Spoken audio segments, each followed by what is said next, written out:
Salut Jonas, Salut. merci d'avoir accepté mon invitation. Jonas, tu as créé une structure, c'est une structure? J'ai créé et j'anime une formation à la lutte contre l'antisémitisme. Je suis indépendant. Ces formations à la lutte contre l'antisémitisme, tu les dispenses à différents groupes, que ce soit des partis politiques ou des structures associatives notamment. Si je t'ai invité, c'est parce que tu as eu un portrait dans Le Monde de jeudi. Qui parle de cette lutte et parce que aussi on est dans un contexte d'explosion des actes antisémites, de désinhibition en fait de l'antisémitisme, d'un antisémitisme que je pense latent en France mais qui s'exprimait de façon moins virulente auparavant que là depuis le 7 octobre dernier.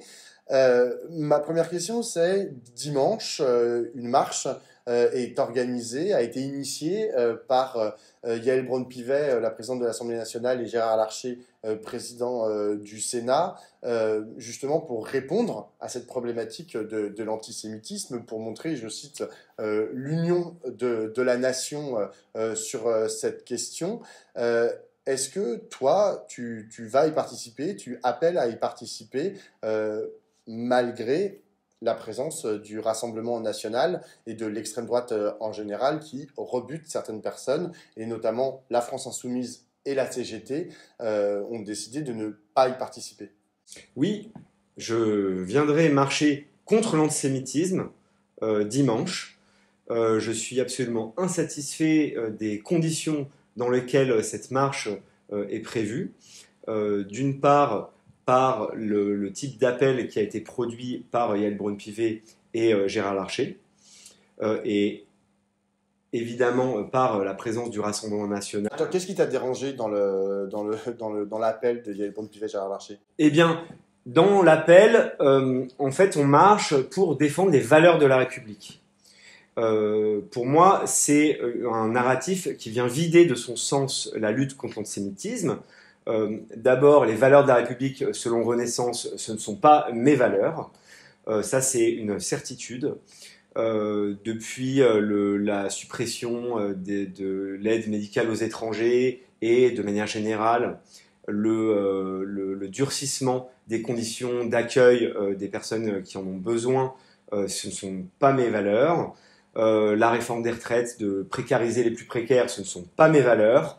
Donc je pense que cette raison, les valeurs de la République, sont un contenant flou dans lequel en fait on peut mettre tout ce qu'on veut. C'est ce qui fait d'ailleurs que l'extrême droite, Reconquête et Rassemblement national peuvent aller dans cette manifestation. Et la question, c'est qu'est-ce que moi je mets derrière la lutte contre l'antisémitisme à ce moment-là? Pourquoi j'y vais? Et c'est deux choses très concrètes. La lutte contre l'antisémitisme, c'est la défense de personnes, de vie, ces gens qui s'appellent les juifs et les juives. C'est ça, d'abord, la lutte contre l'antisémitisme, et c'est ensuite la lutte contre une vision du monde. Une vision du monde qui voit tous les malheurs du fait, non pas d'un système qui serait toxique, déréglé, ou dont il faudrait proposer autre chose, mais le fait d'individus. C'est la personnification de la domination. Et cette vision complotiste, c'est celle de l'extrême droite. Alors aujourd'hui, Marine Le Pen, par sa stratégie de dédiabolisation, n'utilise plus les mots de son père Jean-Marie Le Pen. Elle ne dit plus la juiverie internationale, elle ne dit plus les youpins, mais elle dit la finance internationale, elle dit le cosmopolitisme, elle dit le mondialisme, elle dit les élites intellectuelles, qui sont des mots codés mais qui charrient la même vision du monde. Donc, je viendrai dimanche pour marcher contre l'antisémitisme et contre l'extrême droite qui a été, et toujours, et qui est et qui sera raciste et antisémite. Et j'espère que les gauches se retrouveront pour les perturber et tenter de faire que leur voix soit silenciée, voire qu'on arrive à les faire partir du rassemblement. Est-ce que tu en veux à celles et ceux qui refusent de participer à cette marche? Oui, je pense que c'est une faute. Pour moi, les gauches, un des actes fondateurs des gauches, c'est l'affaire Dreyfus. Ce moment où les gauches ont d'abord hésité à rejoindre le camp des Dreyfusards puisqu'il pensait que c'était une affaire au sein de la bourgeoisie, voire qui était acquis aux idées antisémites, comme quoi les Juifs tenteraient de déstabiliser la nation française. Et puis, il y a eu un changement qui s'est fait. Les gauches ont réalisé qu'à travers l'attaque contre Dreyfus et les manifestations antisémites qui se produisaient à ce moment-là, c'était en fait une tentative de prise de pouvoir par l'extrême droite monarchiste. Et les gauches se sont constituées dans des gestes, pour moi, qui sont fondateurs, qui sont l'antiracisme ouvrier, en allant défoncer les meetings anti-Dreyfusards menés par l'extrême droite. Et donc, le rôle des gauches, pour moi aujourd'hui, serait de venir à la manifestation dimanche pour dégager l'extrême droite. Et c'est ça son rôle. C'est ça son rôle historique. Et en boudant, en disant « nous ne viendrons pas parce qu'on n'est pas content de qui sera là, etc. », elle laisse la place. Depuis quand les gauches laissent la place à l'antisémitisme, à l'extrême droite, pardon, et depuis quand les gauches laissent l'extrême droite s'approprier la lutte contre l'antisémitisme? Il y a eu une autre question, et que tu abordes, enfin qui est abordée dans ton portrait, c'est la question de la lutte contre l'antisémitisme dans précisément les espaces de la gauche. Non pas forcément dans la société en général, mais dans les espaces de la gauche. Comment est-ce que tu te positionnes par rapport à cette question? Et surtout, c'est quoi les outils que tu as à proposer si tu considères qu'il y a de l'antisémitisme à gauche? Ce que tout le monde ne valide pas. Hein. Il y a plein de gens, moi pour avoir eu des discussions avec des responsables, des cadres de structures syndicales, associatives ou politiques de la gauche, quand je leur disais oui mais l'antisémitisme à gauche, ils me disaient non, ça n'existe pas, l'antisémitisme c'est que à l'extrême droite. Si toi tu considères que l'antisémitisme à l'extrême gauche, qu'est-ce que tu as à offrir en fait contre cet antisémitisme-là? Bien, en fait il faut savoir que depuis la Shoah, l'antisémitisme est disqualifié socialement et même juridiquement. C'est-à-dire, on ne peut plus se revendiquer antisémite dans l'espace public. Ça a des conséquences.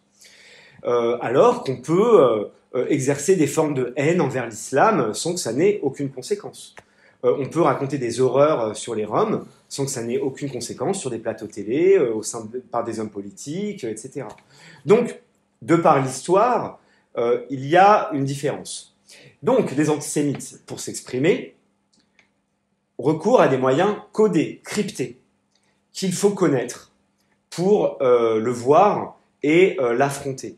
Donc, la formation que je propose, elle s'appelle « Reconnaître et affronter l'antisémitisme » et elle s'attache à comprendre, acquérir une certaine culture qui permet de reconnaître ces expressions cryptées d'antisémitisme et de s'entraîner à les affronter, à les reconnaître et à les affronter. Et je dirais, voilà, pour la question de l'antisémitisme par la gauche, je dirais qu'il faut discerner deux choses. Ce sont les centres de production idéologique, des centres de reproduction. Pour moi, aujourd'hui, les centres de production idéologique, c'est-à-dire là où on écrit des théories contre les juifs, là où on élabore des accusations, là où se construit idéologiquement l'antisémitisme, j'identifie 3 lieux de production. C'est l'extrême droite et sa vision complotiste, les milieux catholiques intégristes et leur vision purifiée du christianisme qui s'oppose en fait au judaïsme, etc. Et on l'a vu dans les manifs pour tous, on l'a vu à d'autres occasions pendant la pandémie, etc. Et le troisième lieu, ce sont les milieux djihadistes et islamistes. Et donc, nouvel élément par rapport à l'antisémitisme historique, il n'est plus le fait de la simple extrême droite classique. Et à gauche... Est-ce que c'est pas pour autant que tu valides cette thèse en vogue depuis le début des années 2000 du nouvel antisémitisme qui serait uniquement du fait de l'extrême gauche et des islamistes, en gros? Pas du tout. Enfin, je m'inscris en porte-à-faux de la thèse du nouvel antisémitisme. Ce qui est vrai là-dedans, c'est qu'aujourd'hui, ce n'est plus que l'extrême droite qui fait des actes antisémites. Ça, c'est la vérité. Néanmoins, il n'y a pas de rupture historique entre un soi-disant ancien et un soi-disant nouvel antisémitisme. L'extrême droite est toujours antisémite et la thèse du nouvel antisémitisme accuse donc les musulmans soutenus par la gauche, mais du fait des des expressions les plus spectaculaires de l'antisémitisme, à savoir les tueries qui ont provoqué la mort de 13 personnes juives depuis 2003, il y a eu une focalisation sur les musulmans. On a accusé les musulmans de se placer dans un continuum qui irait du jeune du banlieue à l'islamiste de manière indistincte. C'est un problème. Je me demande quel est l'objectif de racialiser les agresseurs antisémites. Qu'est-ce que ça nous apporte réellement de dire ils viennent plutôt de tel endroit, et par ailleurs, n'ayant pas accès aux statistiques ethniques qui pourraient désigner les musulmans comme les principaux responsables de l'antisémitisme, je me garde de faire cette conclusion. Mais néanmoins, il y a de l'antisémitisme en banlieue chez les musulmans. Y en a-t-il plus ou moins qu'ailleurs? S'exprime-t-il de la même manière ou autrement qu'ailleurs? Quand je dis ça, peut-être ça peut faire penser à la question des harcèlements de rue, où en fait on voit que selon les profils sociaux, le sexisme se déploie de manière différente. C'est une hypothèse, mais qui demanderait des études sérieuses et pas des déclarations qui n'ont que pour objet de nourrir des concurrences antiracistes, des concurrences entre les souffrances de ceux qui luttent contre l'islamophobie et ceux qui luttent contre l'antisémitisme. En termes de modalités d'action, comme je pense que la gauche n'est pas un centre de production idéologique de l'antisémitisme, mais un lieu de reproduction, c'est pour ça que je propose des formations, chose que je ne ferai pas dans les droites nationalistes ou à l'extrême droite. Ça n'aurait aucun effet, ce serait complètement vain. Et je pense qu'à gauche, oui, par la formation, il y a moyen de lutter contre l'antisémitisme. À d'autres moments, ça pourrait être du rapport de force aussi. Évidemment, ça ne suffit pas. La formation ne suffit pas à transformer la société.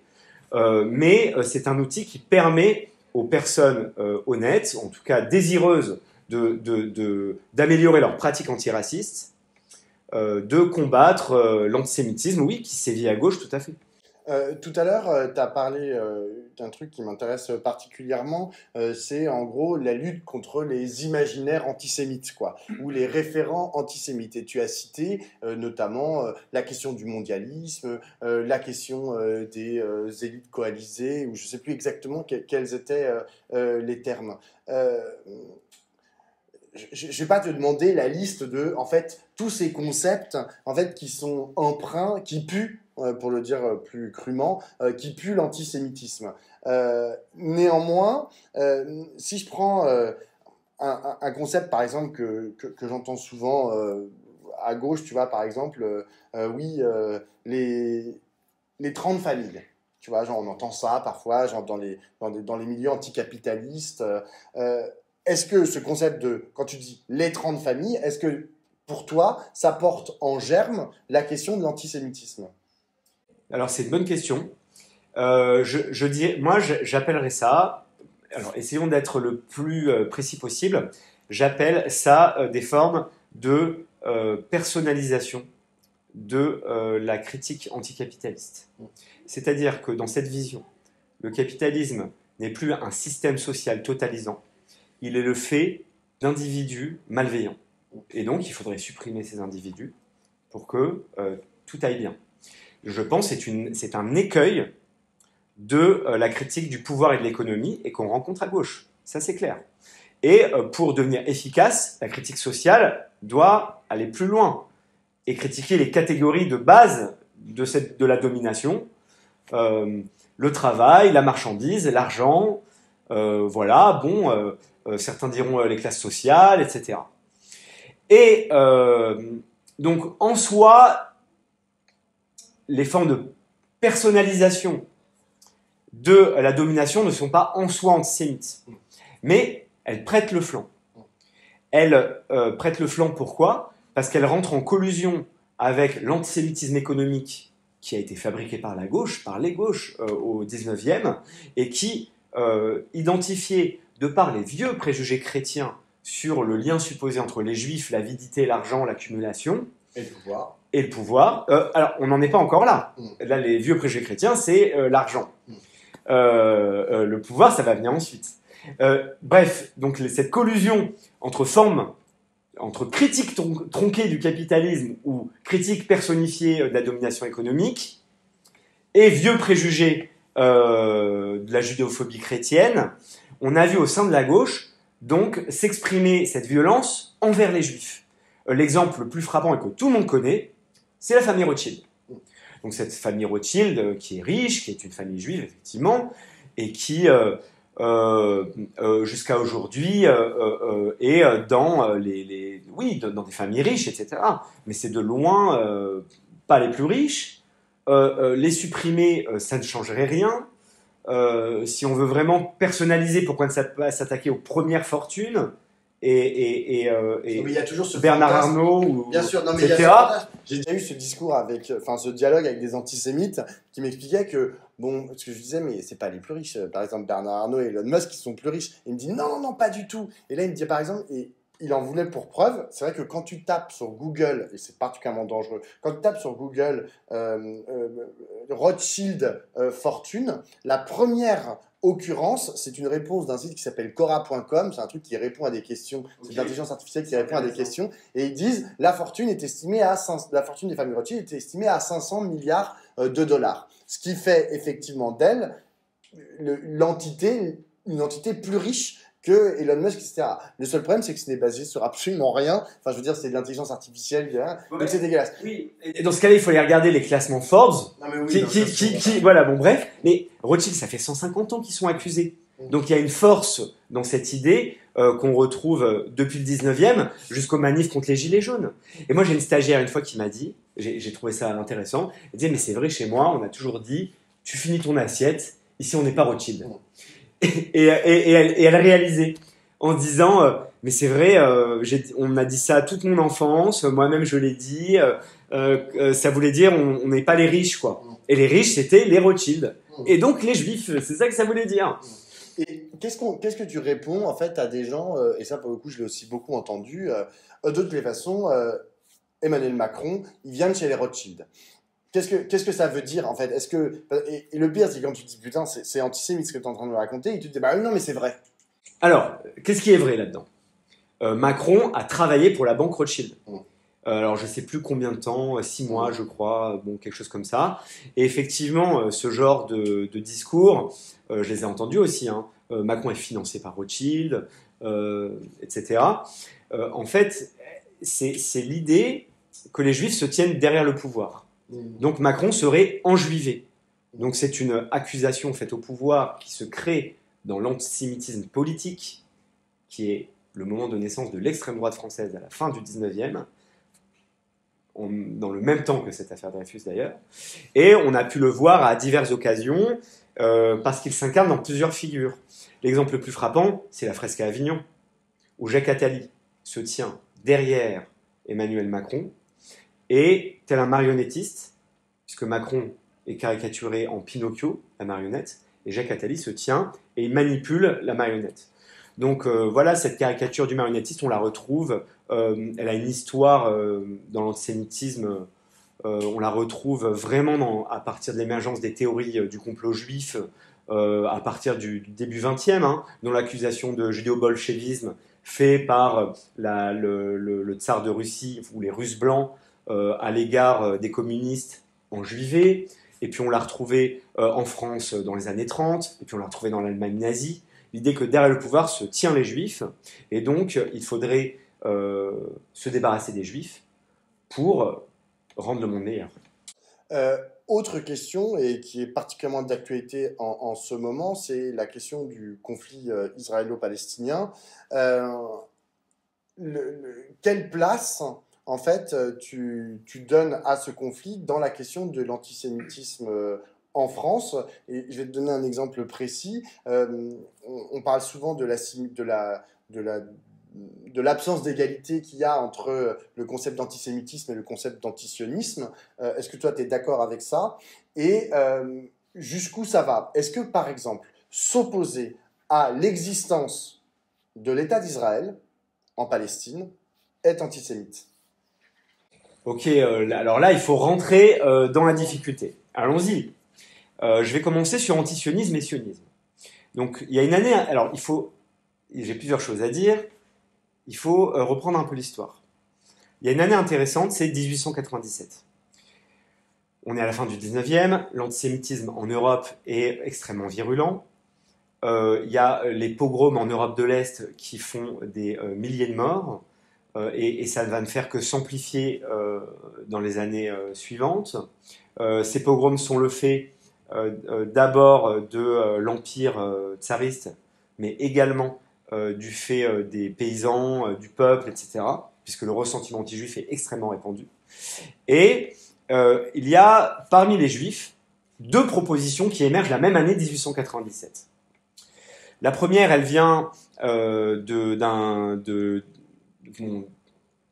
va dire plus simplement d'un juif autrichien, Theodor Herzl, qui propose de créer un État pour les juifs. Donc on est dans un moment de construction des États-nations, c'est ce qui va donner le sionisme, et il réunit ce qui va devenir le congrès sioniste mondial à Bâle, et propose la solution: il faut que les juifs aient un territoire, un État, et c'est quelques années plus tard où la Palestine sera choisie comme endroit pour créer un État. Et la même année, en Lituanie, une confédération de juifs socialistes révolutionnaires vont créer un mouvement qui s'appelle le Bund, qui est un mouvement ouvrier dont l'histoire est absolument passionnante, et qui va s'opposer au sionisme en disant: nous proposons autre chose, c'est la révolution socialiste, et c'est ça qui va mettre fin à l'antisémitisme.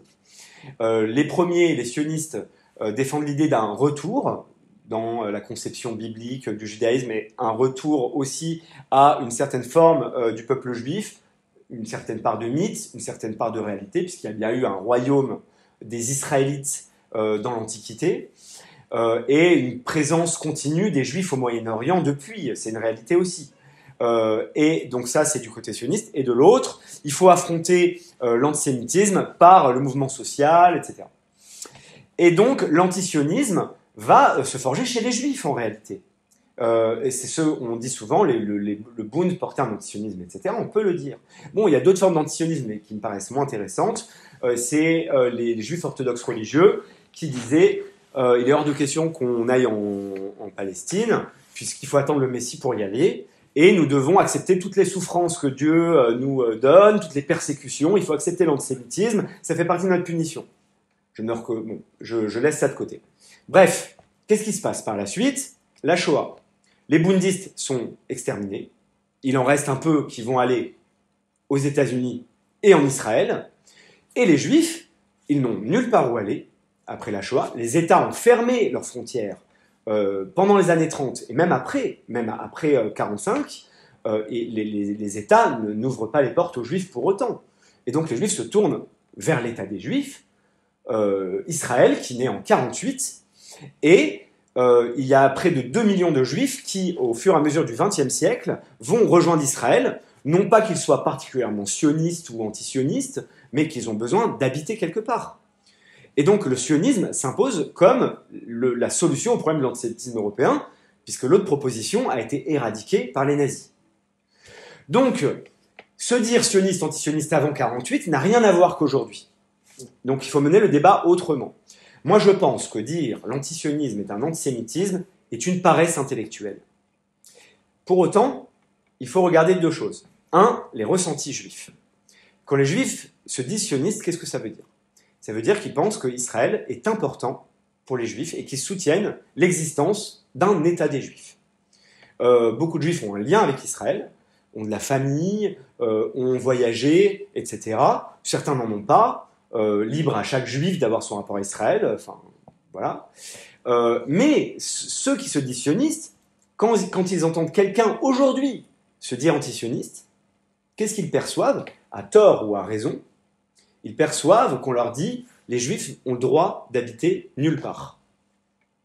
Alors, on a un problème à partir de ce moment-là, et moi il me semble que quand on se dit antisioniste ou quand on veut critiquer Israël, il est important... Attention, c'est pas la même chose. Attends, je précise. Quand on veut critiquer Israël en général, et quand on est antisioniste, on est dans une forme de critique d'Israël, donc je l'inclus là-dedans, mais quand on veut critiquer Israël de manière générale, il faut préciser une chose. Quelle est la présence juive acceptable pour cette personne au Moyen-Orient? Veut-on la coexistence des Juifs au Moyen-Orient? quelle que soit la forme, 2 États, un État, peu importe, dans ce cas-là, on peut discuter. Ou est-ce que la personne considère que les Juifs n'ont pas leur place au Moyen-Orient? Là, on a un problème, de par l'histoire, mais aussi où les Juifs devraient-ils aller? Quand on dit les Juifs d'Israël doivent rentrer chez eux, mais c'est où chez eux en fait? Et d'ailleurs, c'est toute l'ambiguïté de ceux qui se cachent derrière l'antisionisme pour exprimer leur antisémitisme. Donc attention, je me répète, l'antisionisme n'est pas nécessairement de l'antisémitisme. Par exemple, des antisionistes disent « je suis contre l'existence d'un État juif parce que je veux un État judéo-arabe », je vais en parler juste après, et d'autres disent je ne veux pas que les Juifs habitent en Palestine, et là, ou en Israël, et là, on a un problème. Je me souviens de l'agression d'un gilet jaune, pendant une manifestation gilet jaune, quelqu'un qui avait agressé Finkielkraut, il disait 2 choses. Il disait, ici c'est la France, rentre chez toi à Tel Aviv, donc Finkielkraut n'est pas un vrai Français, c'est ça qu'il disait. Qu'on soit clair, il y a beaucoup de raisons de critiquer Finkielkraut, mais pas son identité juive. Donc rentre chez toi, rentre à Tel Aviv, sale colon. Et là, tout est dit. Tu n'es chez toi ni ici, ni là-bas. Et que va-t-on dire à ce moment-là? Et certains l'ont dit à gauche, c'est seulement de l'antisionisme.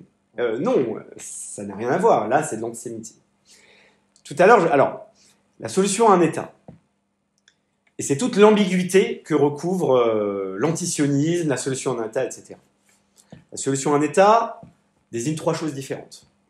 Elle est portée par les suprémacistes juifs, le gouvernement d'extrême droite israélien, et même par la droite, le Likoud israélien, qui dit on veut un seul État, mais que des juifs, et les Palestiniens seraient au mieux une minorité discriminée, au pire seraient chassés ailleurs.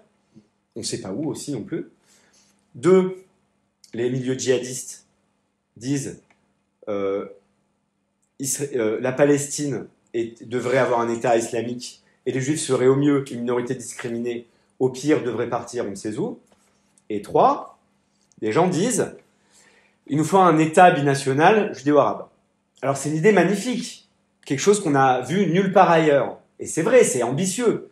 Mais ailleurs, chaque pays a sa majorité politique. Et il faudrait qu'Israël et la Palestine, dans le conflit sanglant aujourd'hui, acceptent de vivre ensemble, former un État ensemble, etc. C'est une belle idée. Et dans les gens qui la prônent, il y a des gens absolument honnêtes, qui soient bien informés ou non, il y a des gens absolument honnêtes. Et j'ai pas de problème de discuter avec eux. Mais il y a aussi des gens malhonnêtes qui disent il faut un État judéo-arabe pour que les Arabes numériquement deviennent plus forts, constituent une majorité politique et chassent les Juifs à long terme. Et c'est ça qui est perçu dans l'antisionisme, puisque l'antisionisme a aussi une histoire liée à l'antisémitisme. Dès 1945, après la Shoah, les Juifs rentrent chez eux et personne ne les croit. La reconnaissance de la Shoah va être très longue, ça va faire l'objet d'un grand débat, d'une grande lutte par les survivants, par les historiens, par les scientifiques, par les politiques, des associations, etc. Et ce n'est qu'en 1995 que Chirac va reconnaître la Shoah. Et parmi les obstacles, donc il y a évidemment le fait que la France ne digère pas l'État français, la collaboration de l'État français, de Pétain, etc. Mais aussi le rôle des négationnistes. Donc ceux qui perpétuent le génocide des nazis en disant non seulement la Shoah n'a pas existé, ce qui implique que les Juifs qui ont été tués n'ont pas existé. Et ceux-là, qu'est-ce qu'ils vont dire? Pour ça, pour résumer la thèse négationniste, le plus simple est d'écouter la phrase de Robert Faurisson qu'il dit au micro de Yvan Levaille sur Europe 1, phrase qu'on a retenue comme la phrase des 60 mots. Alors je ne pourrais pas la dire exactement au mot près, mais il dit « Les Juifs ont inventé les chambres à gaz et la Shoah pour se créer un pays et couvrir un vrai génocide, celui des Palestiniens. » Donc, cette idée-là que Israël est illégitime, elle va d'abord se diffuser dans les milieux d'extrême droite, en France. Elle va aussi se diffuser, mais d'une toute autre manière, dans le mouvement nationaliste arabe, avec les Palestiniens, qui vont lutter sur des modalités différentes depuis 1948 jusqu'à aujourd'hui, avec des mots d'ordre très différents. Ceux qui disent un seul pays judéo-arabe, et dans ce cas-là, évidemment qu'on il faut absolument discuter avec eux. Et ceux qui disent les juifs n'ont rien à faire ici. Et dans ce cas-là, là, on a un problème. J'ai une dernière question, Jonas. Ton discours est très intéressant et je ne doute pas que tes formations le sont tout autant. Quelle relation tu entretiens avec les partis ou les structures de gauche? Est-ce que, et il n'y a pas que toi, hein, j'imagine, qui fait ce boulot-là de lutte contre l'antisémitisme dans nos espaces. Comment est-ce que tu juges la gauche, en fait, sur ces questions? Est-ce que tu la juges à la hauteur? Est-ce qu'ils prennent le taureau par les cornes et qu'ils se disent, bon, bah, on va essayer de résoudre ce problème structurel et endémique dans nos espaces? Ou est-ce qu'en gros, ils en ont rien à foutre? La gauche, c'est la honte, franchement. Enfin, moi franchement, enfin, même moi, j'ai honte de la gauche. Hein. Le déni de l'antisémitisme qui s'est rigidifié au fur et à mesure des années. Voilà, on a vu en fait la gauche se réfugier derrière une espèce de paravent qui est l'antisémitisme n'est qu'une instrumentalisation des droites pour nous discréditer. Alors moi, ce que je dis, oui, l'antisémitisme, il a été vidé de son contenu. La lutte contre l'antisémitisme a été vidée de son contenu, c'est ce que je disais au début. Et il n'est devenu qu'un terrain d'affrontement entre partis. Et de ce point de vue-là, la honte est à distribuer partout, quoi. Et à la droite, à Renaissance, je ne vois pas ce qu'elle fait depuis que Macron est au pouvoir pour la lutte contre l'antisémitisme. Néanmoins, la gauche refuse de le voir en son sein. Et j'ai vu, par exemple, j'ai particulièrement... J'ai vu que tu avais fait des formations, par exemple, à Europe Écologie Les Verts. Oui. Donc, par exemple, eux, ils ont décidé de genre... tu l'as peut-être fait dans d'autres partis politiques. En tout cas, eux, spécifiquement, ils ont décidé de s'affronter au problème. Dans tous les partis, et même à la France Insoumise, je suis en contact avec des gens qui trouvent qu'il y a un problème grave. Mais ces voix ont du mal à s'exprimer. Ce sont souvent des juifs, il y a aussi des personnes non juives, mais du fait qu'ils soient juifs, on leur renvoie carrément tu bosses pour le gouvernement d'Israël en sous-main, tu es payé par les sionistes, des accusations absolument délirantes. D'ailleurs, moi, on m'a attaqué de ça plusieurs fois. Par ailleurs, je ne suis pas sioniste, je ne suis pas anti-sioniste non plus. Voilà, je revendique l'asionisme, je n'ai pas de lien, de rapport particulier à ça. Ça veut dire que je reconnais l'État d'Israël, mais je n'en fais pas toute une affaire, quoi. Mais il existe, il faut en faire quelque chose. Mais oui, à l'intérieur de tous les partis, il y a des gens, et même au sein de la France Insoumise, il y a des gens qui voient le problème.